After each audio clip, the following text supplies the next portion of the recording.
Hello good morning guys. आजच्या ब्लॉगची सुरुवात माझ्या सकाळपासून झाली. सकाळी उठल्यावर मी खिडकी उघडली आणि बाहेरचा व्ह्यू दाखवला.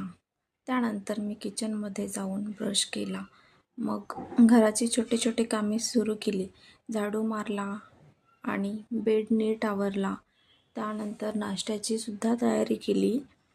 आज मी पोहे बनवले होते आणि त्यासोबत ज्यूस पण घेतला. आरामात ब्रेकफास्ट पण केला. नाश्ता झाल्यावर ती भांडी वगैरे धुवून घेतली आणि किचन स्वच्छ केले.